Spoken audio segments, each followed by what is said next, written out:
I interviewed one of the titans of the regenerative agriculture movement, Gabe Brown, author of one of the cornerstone books, Dirt to Soil. He's come up with his partner, Dr. Alan Williams, who was a previous guest on our podcast, with a certification for farmers and products that are really transparent and show the true regenerative nature behind what they're doing. So let's visit with Gabe and learn a lot more about what's going on, and he's a good dude. Really enjoyed this one.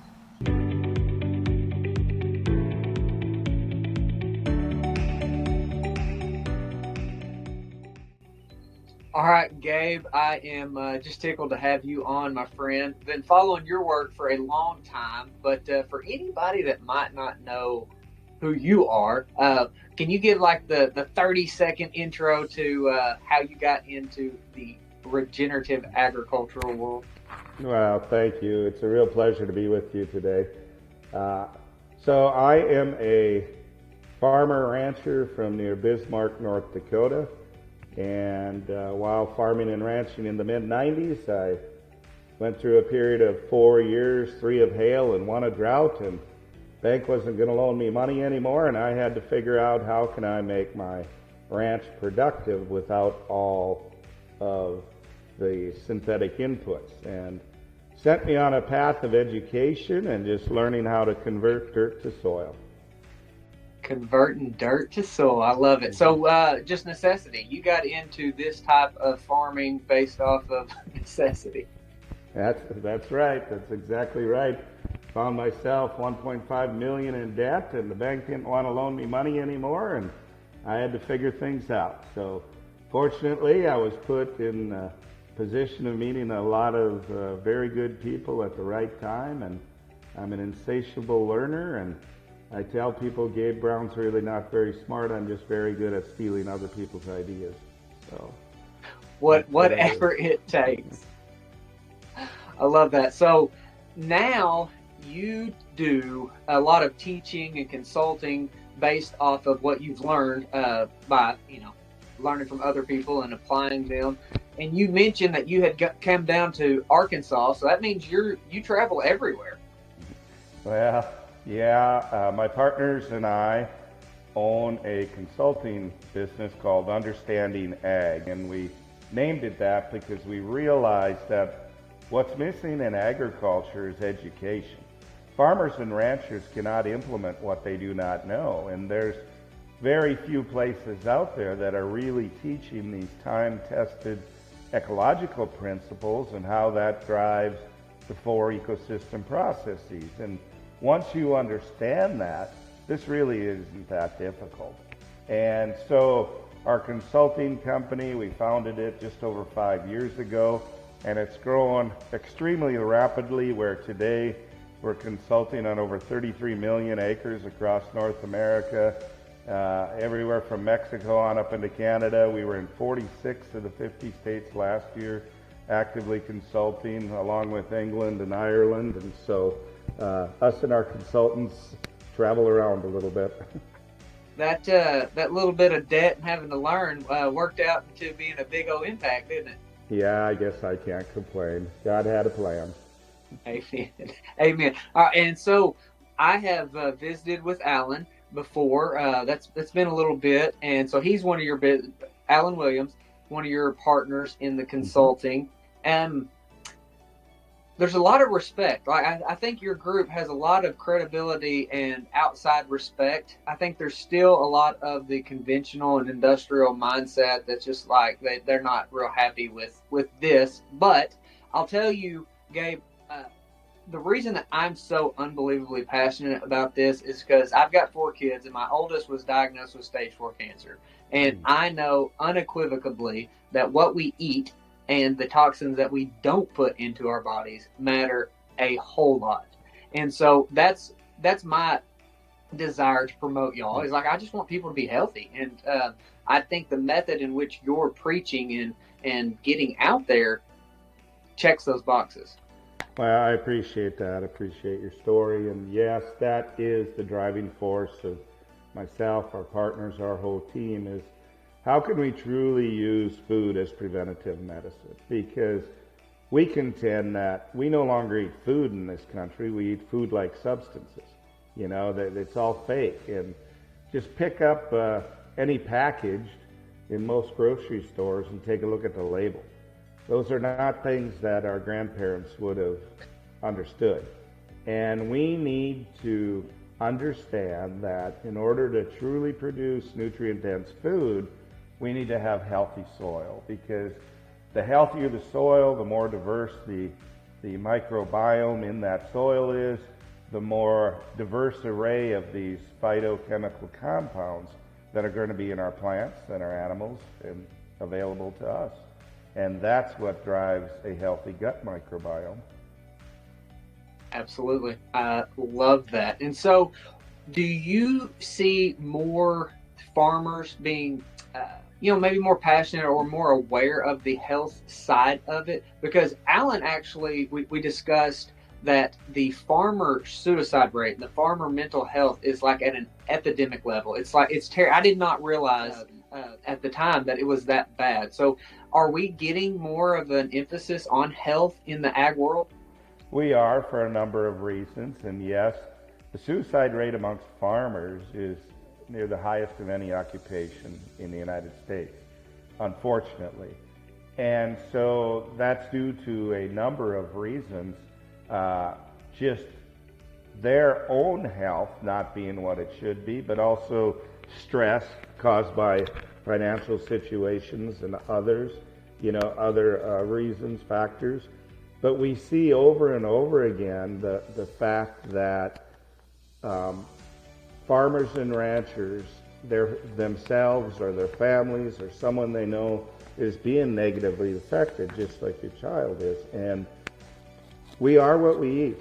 Let thy food be thy medicine. And we need to get back to that. Fortunately, there's a growing number of healthcare professionals out there that are really beginning to tout food as preventative medicine. And we're doing what we can to educate them as to how that soil health, plant health, animal health, human health connection can help their patients and help prevent them from becoming patients, more importantly. I know. I think that we have outsourced our well-being to industries that profit from us consuming and being sick. But you're exactly right. Look at the healthcare profession today. That isn't about preventative medicine, it's about treatment. And we have to get back to preventative. We have to. And I recently visited with Sally Fallon Morrell. She's the president of the Weston A. Price Foundation. And I just love her approach to nutrition and diet. And it is not so restrictive. And the focus on a local, resilient food system and what she preaches is so beautiful. So we went down earlier this year and visited with Will Harris at White Oak Pasture. So he told me that y'all were good buddies, and he just went on and on and on about you. So you got a fan in Will, that's for sure. Thank you. I was down at White Oak. We put a 3-day school on here 2 months ago. Yeah. What I was going after is, I'm from Atkins, which is like Pickle City in Arkansas. When that plant closed and died, the agriculture just shriveled up. Everybody was growing cucumbers and onions and stuff for them, and the jobs, they just left. And so I got to see firsthand what happens to a community as the industries die. And so going down to Bluffton, we made a documentary that should come out very soon. He's doing the opposite, right? Like, so it's a rural area that's actually growing and not dying like most everyone that I have experienced, especially in eastern and southern Arkansas. So what takeaways do you have from what Will and that crew have done in building the local economy, and what kind of things can we take away from that in your estimation? Well, and Will has and his family have done an excellent job of making things more local. And if you talk to Will, he's trying to pull it back even further.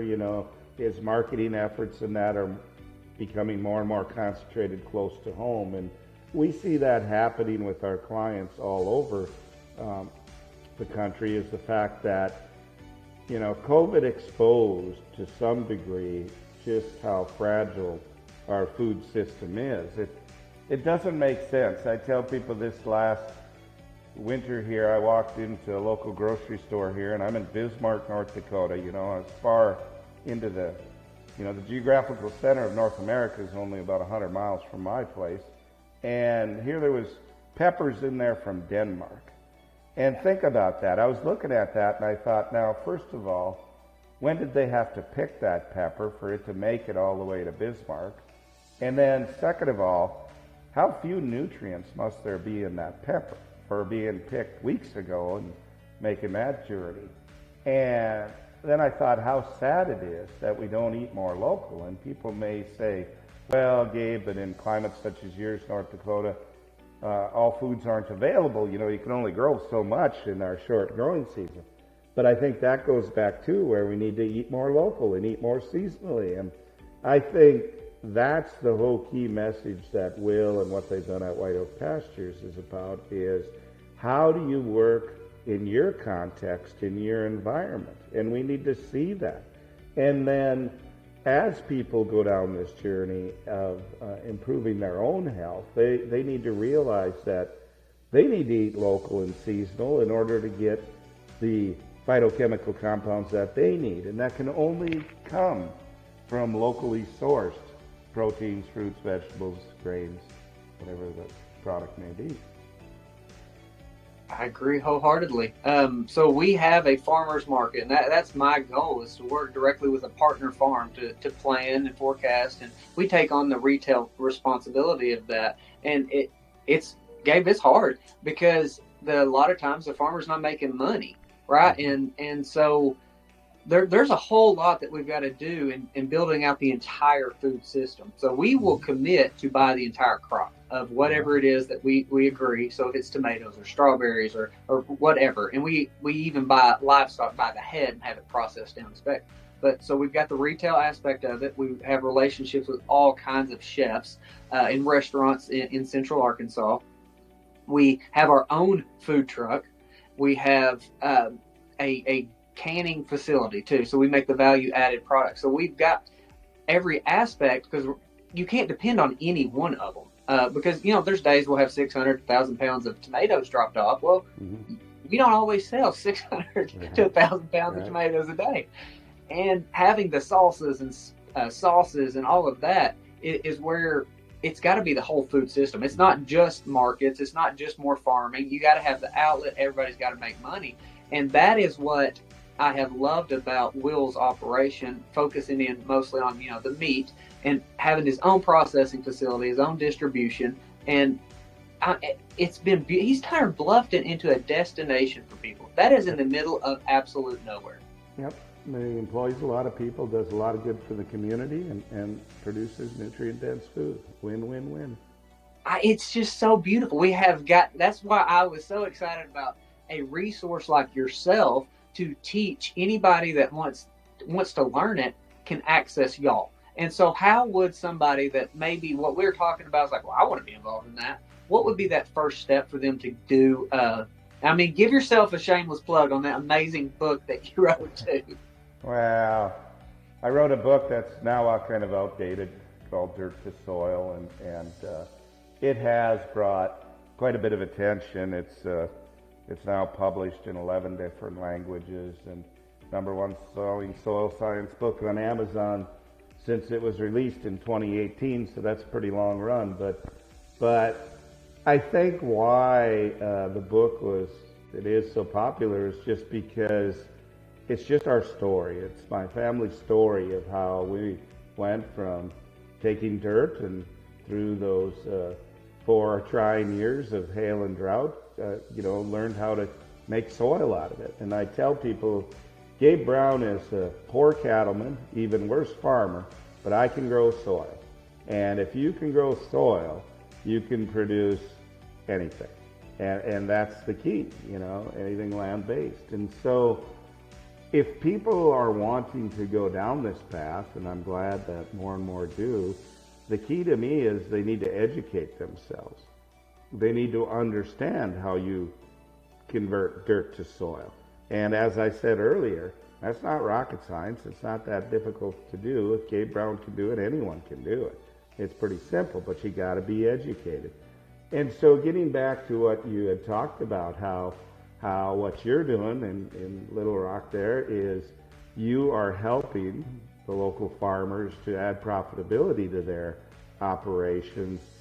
That's what it's going to take, because large scale commodity agriculture is pretty much just a race to the bottom.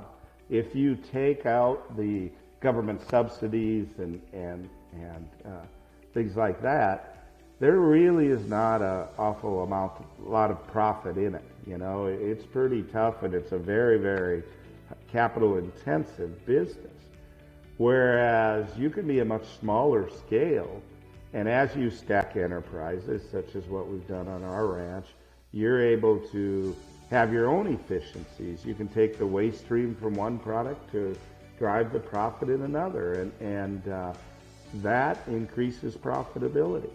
And then if you really cultivate and build that relationship with the local community, you're going to be, you're going to have supporters there who will support you through thick and thin. And I think of regenerative agriculture as one of cultivating relationships throughout the supply chain. I think that's beautifully said, my friend. The opportunity, I feel, is really, really good, and we're going to be able to help people. That's the big desire. It's not money first. We all have to run a profitable business, or we don't pay our bills and have a good quality of life. But that's not the primary driver. And what you said about the relationships, that's perfect. That has exactly been our philosophy. I think that's why we have been successful, and it's so important. But what is that next step? Because I believe wholeheartedly what we're talking about is replicatable anywhere in the world. And what is that next step, do you think, on bringing some of these entities together? Because I live it, right? Like, I'm trying to build it out. But what is going to be what somebody else sees? Because maybe they don't have the restaurants, or maybe they don't have the retail market. Maybe they're only a farm in the middle of nowhere. What do you think?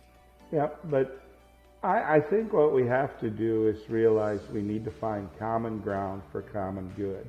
I really believe that mankind, humans can agree on 85+% of the things. So why not come together and work on those things? So you build relationships, like you mentioned, that maybe there isn't the restaurants. Well, cultivate that relationship. If there's not a restaurant that's serving local food, cultivate that relationship. And it takes a lot of work, to do that.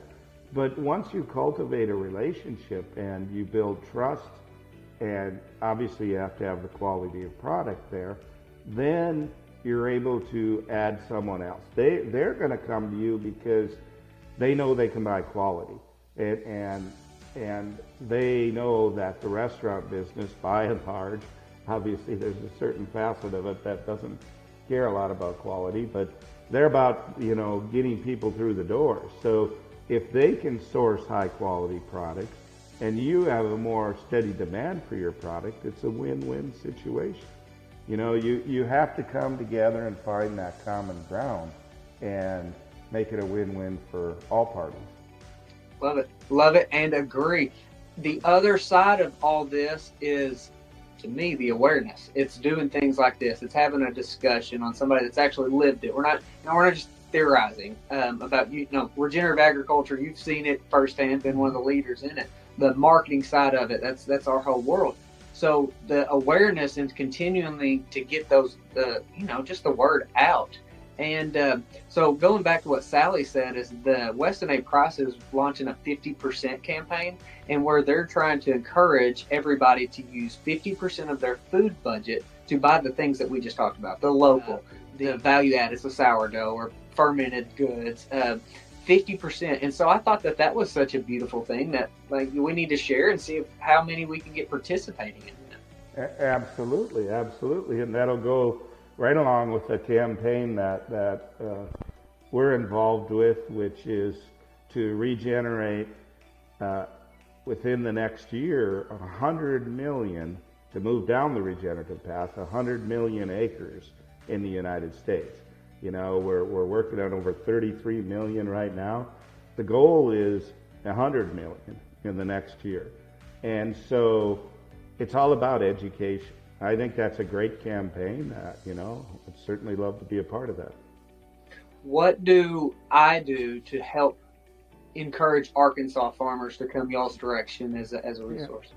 And realize, if we're talking to farmers and ranchers, understanding ag, the reason we've grown so fast so quickly is we increase profitability for farms and ranchers. We're very good at helping people make money.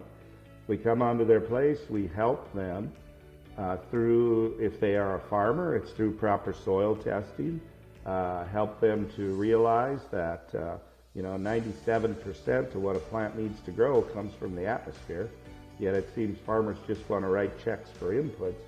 So we find that low-hanging fruit, so to speak, and where can they start saving some money as they move down their journey of becoming regenerative. And so it's just a matter of getting the word out that, hey, we need to educate ourselves as to why this works and why the current industrial model is so broken. And I'm not afraid to say that. It is broken. And it's just causing a lot of these detrimental effects that we're seeing from both a human health and an environmental standpoint. It's horribly broken. I mean, I think anybody that objectively looks at it can see that it's horribly broken. Mm-hmm. Where do you think we can find that common ground that you were talking about earlier with like the landmark institutions, the land grant universities? How do we? Yeah, great question, Logan. And just this past Thursday at the Tribeca Film Festival in New York City, we debuted the sequel to Kiss the Ground, which is called Common Ground. And what it showed, it exposed the fallacy and the corruption in the current industrialized model, but then it offered a path forward. It offered a path of farmers and ranchers and those who are taking care of the land, moving it down a regenerative path, and how profitable they are in doing so. And so you ask about land grant colleges, and there's a lot of great teachers out there who are trying to do the right thing. Unfortunately, our system is skewed and biased by who makes the largest donations to those land grant universities, which by and large is our large agro companies. And they are going to skew the research and skew the funding at the land grants. And there is quite a segment in the movie about that and about how corrupt that system is, unfortunately. So to answer your question, how and where do we start? I think we start with ourselves. What the Weston A. Price Foundation is doing, source 50% locally from regenerative farms and ranchers. That's a good start. I like to think we need to start at our local school systems also. And we need to go in there and make sure that they're serving local foods in our own school systems. You look at the amount of mental health issues along with all the other issues, ADD, ADHD, Crohn's disease, and I could go on and on, in young people today. How much of that is the result of what those children are putting in their mouths, right? So start with the local school districts, and can we make a change there? Once we start making a change, there's one thing that will change Washington, and that's people's votes. And if they know the consumers are demanding change, they'll come on board. Otherwise, they're so influenced by lobbyists that it's a pretty difficult battle. I think you're spot on. The challenge that I have seen in the schools is going to be the regulations that they got to go by and like what they feed them. It is mind blowing. So I think everything that you just named is basically a metabolic disease. I think almost all chronic disease is metabolic in nature. And the schools, when I go in there, I got 4. I got 2 of them in elementary. What I see kids eat blows my mind. And not only what they're bringing, like what the schools are giving them. Yeah. And boy, I have just kind of hit a wall when it comes to trying to get through. Yeah. And well, the school systems consider ketchup a vegetable. I mean, that's ridiculous. Second ingredient in most ketchups is sugar. Come on. They're addicting them to sugar. And we just can't have that. And I think that starts with the local school board. You have to raise enough fuss that you demand attention. And it's not an easy fight. I'm not saying it is, but you look at the work Zen Honeycutt and Moms Across America is doing, and to drive change there, we've got to start, and we have to take it upon ourselves. I love that. That's so beautiful. I know when Lander was diagnosed with cancer, it's like I can't worry about everything. I got to focus on what I can control, and then attack it. And I think that approach can be implemented on any part of life. It's like, what can we control and improve? So I love what you just said. Well, what is next for you, my friend? I can't wait for that documentary to be available for me to watch. What's next? Yeah, and I will say that documentary by this fall will be available free to all school systems. So hopefully it'll be shown. The first documentary, Kiss the Ground, reached 30 million people, and we're really hoping this one can reach 100 million people. And what's next for us? One of the things you're going to see very soon on store shelves is a new certification called Certified Regenified. And my partners and I decided that we were tired of the greenwashing. We were tired of companies saying they are sourcing regenerative products, and in our mind, it was doing nothing for ecological health and nutrient-dense foods. So we put our money where our mouth is, so to speak, and started a verification company called Regenify. And we've received Whole Foods approval, and we already have a number of products that'll be hitting the shelves in some of the major supermarkets here within the next year. And we fully expect it to become the standard in regenerative agriculture. So what does that mean to a consumer? That is amazing. What does the consumer take away when they see that logo? Yeah, what they're going to know is it is by far the most comprehensive standard in the business, in that they're going to have the satisfaction of knowing the transparency that particular product, whatever it is, was grown and raised on a farm that is on a journey down the regenerative path and is adopting the regenerative principles, rules, and to drive the processes. It is a verification that requires annual audits, and it requires improvement every year. So a farmer, it's not just like you check the boxes and you're in. No, they have to keep moving forward. And so the end goal, of course, is to be one of completely free chemicals, pesticides, fungicides, synthetics, and it'll be one that is improving biodiversity and ecosystem health while improving the nutrient density of the food. Wonderful. Is this more skewed towards meat or produce or all the above? Right, yeah, all the above. Right now, we are actually certified and verifying everything from watermelons to beef to eggs to honey to soap, because we're certifying palm oil. We're certifying forests that are the timber industry. We've got a contract there. All products that are land-based, we will be verifying Regenified. Awesome. I cannot wait to help promote that. That is wonderful. We need to get some Arkansas Regenified things going. To be honest, we have already verified quite a number of farms in Arkansas. I know that for a fact. I love. All right, once we get everything lined out, I want to get a list and be able to help promote that. For it's all on mission.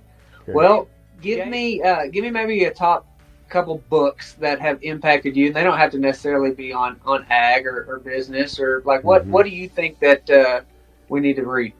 Yeah, well, the first foremost, of course, is the Bible. You knew I'd say that one. That's got to be at top of my list. I really like books such as Fred Provenz's book Nourishment is a fantastic read, talking about the how foods have evolved and the fact that the nutrient density just isn't in our foods today. That's one. There's a lot of good books out there, Teaming with Microbes, Teaming with Fungi. David Montgomery's book, he has a new one out, You Are What Your Food Ate, What Your Food Ate. That's really good. There's a lot of them out there that really can help stimulate some thought. Mycorrhizal Planet is another one I really like, talking about the importance of mycorrhizal fungi, which, for those who are concerned about too much carbon in the atmosphere, fungi have the potential to sequester mega amounts of carbon and could mitigate our offset rather easily if we'd allow it to. So those are just a few of them that I enjoy. You don't like to read it all, do you? Oh, I try to get through a book a week, but I don't always make it through one. So. I love that. Gabe, man, thank you so much for just being a voice for the movement. And you've got an ally with us. We'll do everything we can to help spread the word. And thank you. Let me know next time you're in Little Rock. I will do it. Thank you for all you do, Logan. It was a real pleasure being on with you today. Thank you, my friend. Thank you for listening to the Sowing Prosperity podcast. We hope that you have learned something new and that you are inspired to adopt regenerative practices in your community. Remember that by working together, we can create a sustainable and abundant future for ourselves and for future generations.